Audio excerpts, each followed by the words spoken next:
Hey, everybody, welcome to another episode of the Seven Shifts Restaurant Growth Podcast. I'm your host, DJ, and today on the show, I had the pleasure of speaking with Kelly McCutcheon. Kelly is the VP of People for Hopdoddy Burger Bar, which has 32 locations across the southwestern US. We were first introduced when I was doing some research for a blog post on Seven Shifts about succeeding as a restaurant employee. And what that takes. And we got into a little bit of a conversation about establishing core values at your restaurant. And I just thought to myself that that would make such a great episode of the show. So I asked Kelly if she would come on, and today here we are. We had a great conversation, goes into how they establish their core values at Hopdoddy, and how it kind of influences the decisions they make and everything from hiring across the board to promotions, and even how it influenced their decisions early on in the pandemic when they had to close some stores. I hope you guys come away with it with some awesome ideas. I know I did, and establishing core values at your restaurant. And without further ado, here is that conversation. Hey, Kelly, how's it going? It's going great. How's it going, DJ? It's going really well. Thanks so much for coming on the show today. It's my pleasure. I'm really excited to have this conversation. Absolutely, me too. Kelly, before we begin, if you would just kind of give our audience a little background on what you do in your career. Yeah, absolutely. So right now I'm VP of People for Hopdoddy Burger Bar. We're an Austin-based, well, our name means burger and beer, but we kind of joke that we're a truffle fry and margarita place. Nice. We have 32 locations in 5 states. And prior to my almost 8 years here, I worked for a decade at P.F. Chang's. And cool. That's kind of takes you through my resume a little bit. Absolutely, yeah. And you know, the main reason I wanted to have you on the show today, we were introduced actually by Frank Palmieri over at Fuku, who's in a similar role to yours. And we were just chatting a little bit about, you know, what it takes to succeed as an employee in the restaurant business, you know, which I included in a recent blog post on the site. But, you know, you also gave me some great stuff about establishing core values and how you did that at Hopdoddy. So I really wanted to just kind of get, you know, your perspective on that. How did that come about? You know, and how did you go about with your team sitting down and establishing what your core values are as a company? Because with so many locations, I feel like you have to have something driving that. And it's important to put that down on paper and put it out in the world. Yeah. So our core values, and I think core values in general, are really that guiding light. You need that vision for everybody to kind of lead the way. And I'll tell you 2 things about our core values before I dive into how we got them. 1, it was facilitator led. And 2, if you're interested in this, I strongly recommend you pick up the book Traction by Gino Wickman. It really outlines almost to the T what we did. But you don't necessarily need either of those things. You can do this on your own. It's really accessible. So the first thing we did was get our key stakeholders in a room together. And there were about 8 of us at the time. And we were each challenged to list 3 team members. And those team members had to be difference makers. The ones that, you know, if we could only build our team of these 3 people, who would it be? Yeah. And we each wrote that down kind of in secret, right? And then we shared that list of 3. And the first thing we realized is how much overlap there was. So at this time, we already had 20 plus locations when we were crafting these core values. So we had a lot of team members to choose from. And we did choose everyone from hourly team members, managers, regionals, and beyond. So we had a lot of commonality. And then we just started a conversation about, okay, now what is it about the 3 that you chose that makes them difference makers? What makes them stand out? And what is it, you know, what is that characteristic that you want to see in others? And so from that, as you can imagine, we came up with, oh gosh, it must have been a list of about 50, 60 different characteristics. Wow.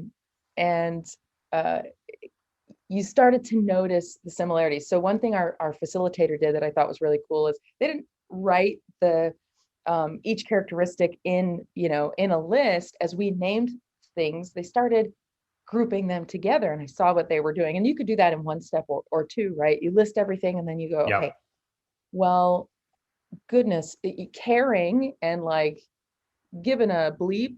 Those are kind of the same things, right? Or Yeah. and we started grouping them together, and initially had, I think, around 5 different categories, and then you have to do the really tough thing, and Yeah. that's you have to say what doesn't fit, and you start crossing things out and make those tough decisions.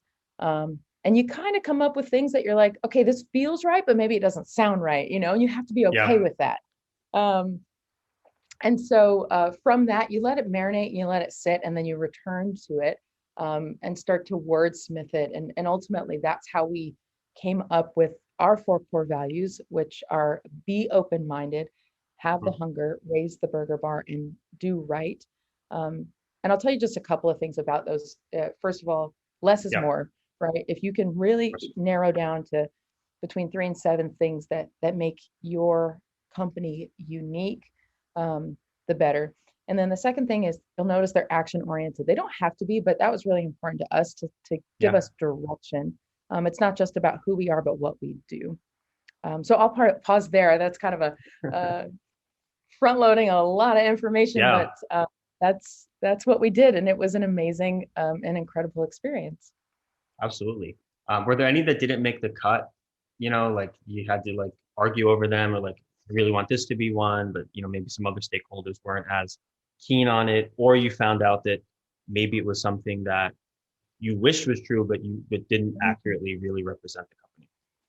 Sure. Well, I think that the answer to both of your questions is yes, but I'll start with the second one, the things that we wished were true. I mean, the good thing about starting with actual people in your company is you aren't necessarily starting from a place of aspiration, except that you aspire to be more like, the people that you're identifying as your best. Yeah. Um, but I think in terms of things that didn't make the cut, yeah, absolutely. I think that we had to the first question you have to ask yourself, is this really a difference maker, right? Everybody, Right. um, for example, we went around a lot. Everybody has a core value around integrity, right? And so we really had to identify that do right wasn't just on the list to check the box, that we could think back to times where we had used that specific definition we were giving um, around that core value uh, to use as that guiding light, that we've used that to make decisions about who we hire. And I'll give you one quick example. It's kind of after the fact, it's not necessarily in that room, Yeah. but when we were in the midst of the pandemic had just hit.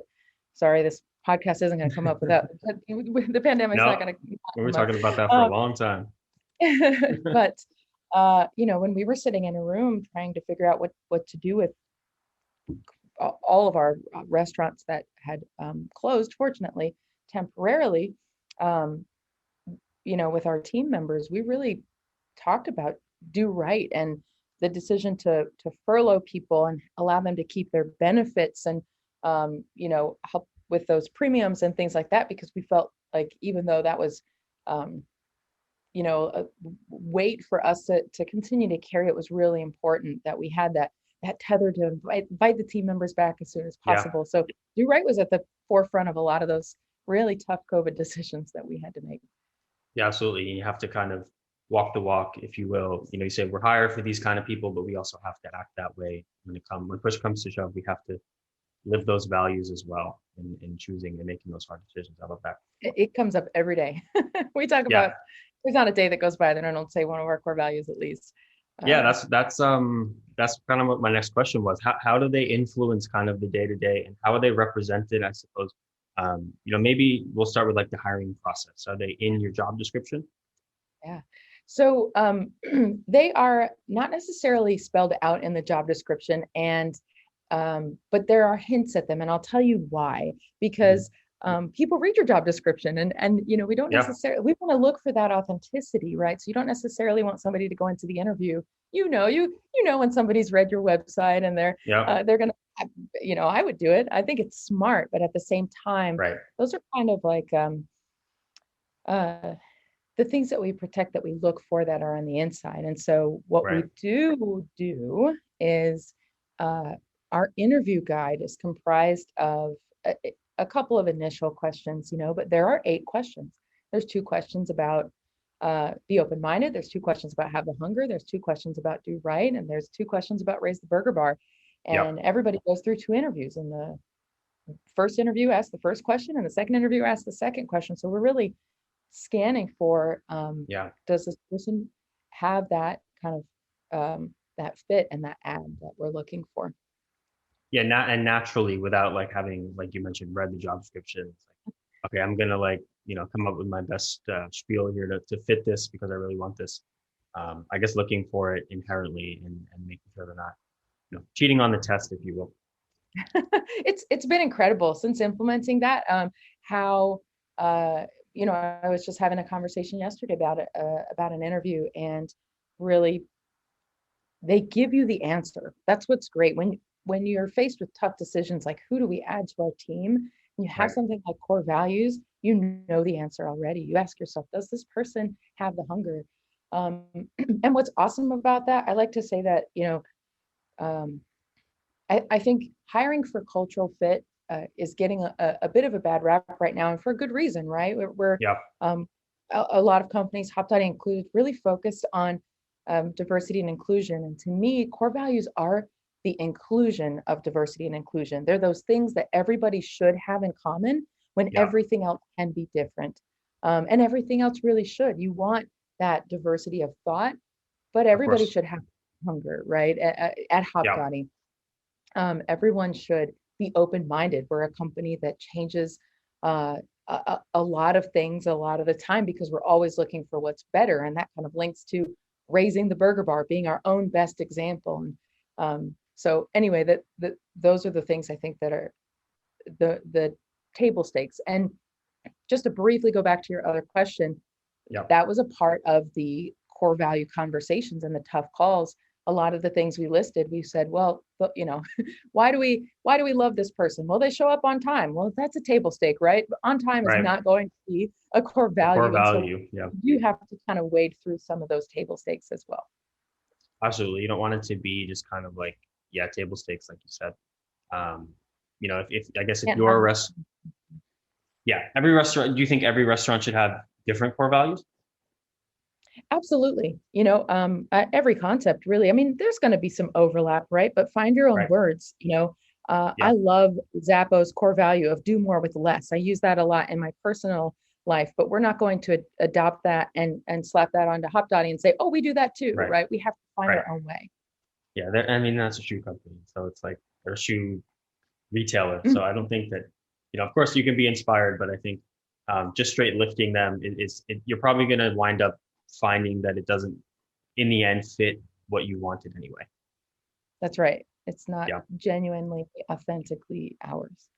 Absolutely. Let me see what's here. I guess, my other question is, this is a relatively recent thing that you guys did. Do you foresee them ever changing as the business changes? Do you feel that they're going to be a static driver for you for a long time? Or is this something that you're open to shifting and being like, well, we don't value this as much anymore, so we're not going to add it to our core values, but we do right now, maybe we're in a growth stage, and we value X. Do you foresee those changing ever?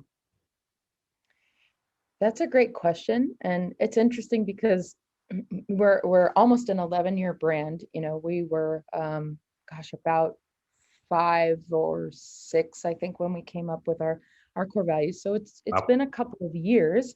But I think there is a difference between culture and climate, and your culture is your why. It really, I'm not saying that it would never shift or change, right? We evolve culturally all the time.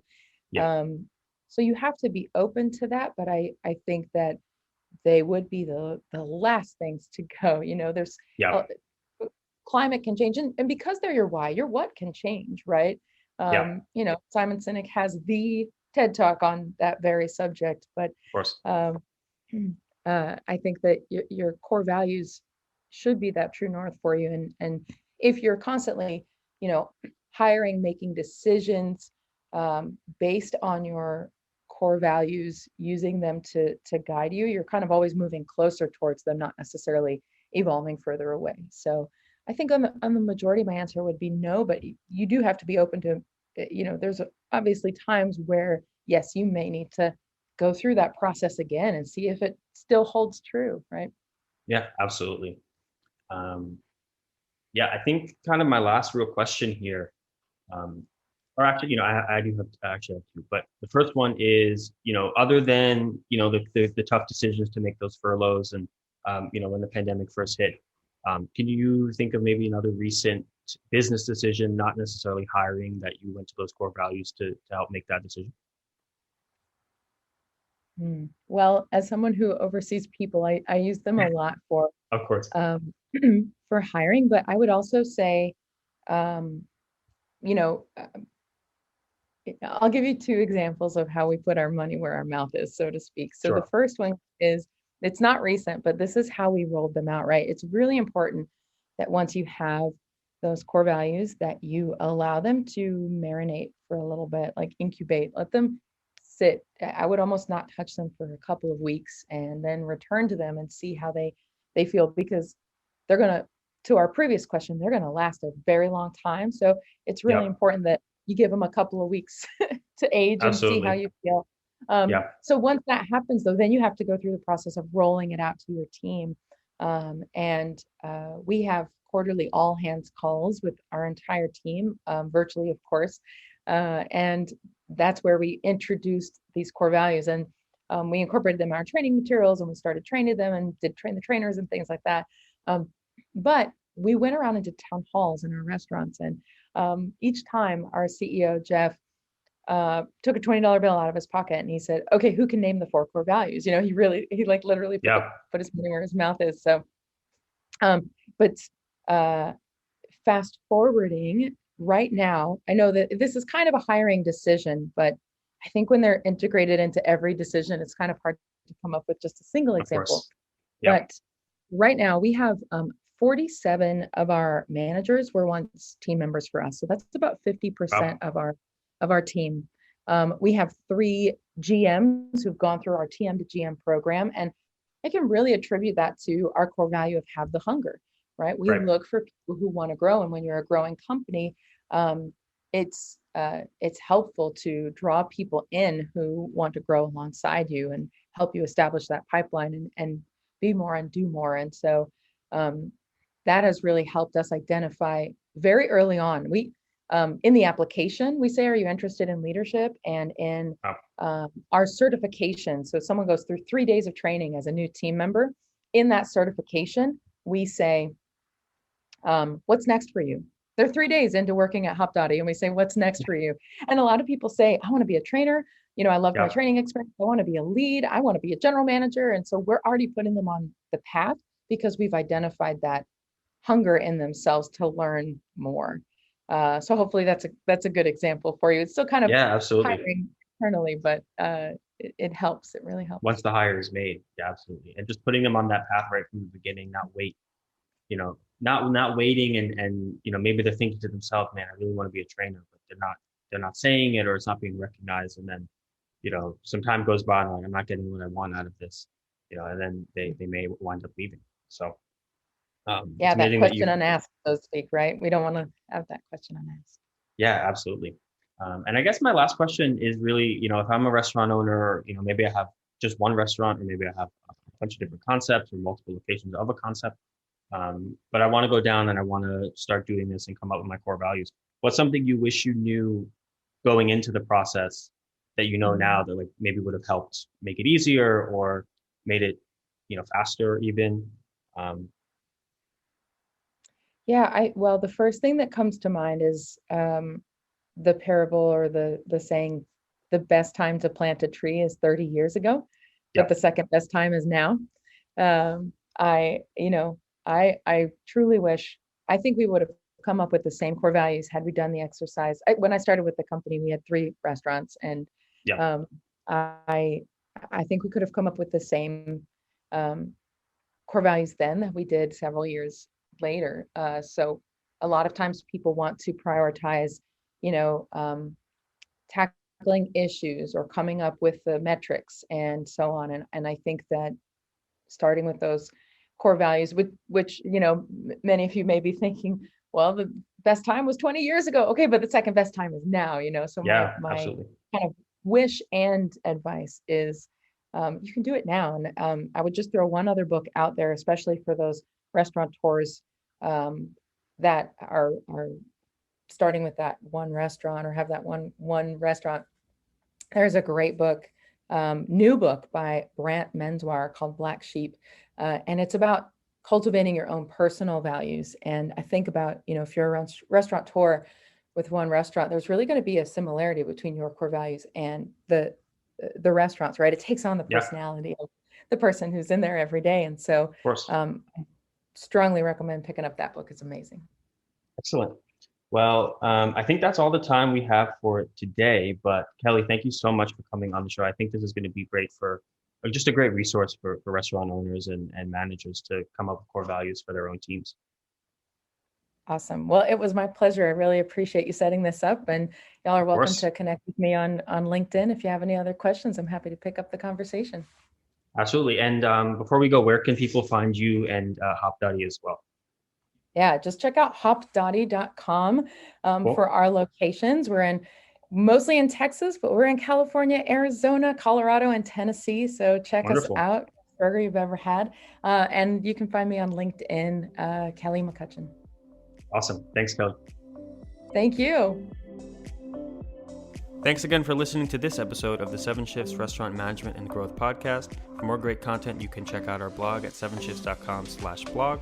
You can also find us on every social media platform: Facebook, Twitter, Instagram, LinkedIn at 7 Shifts. Thanks again.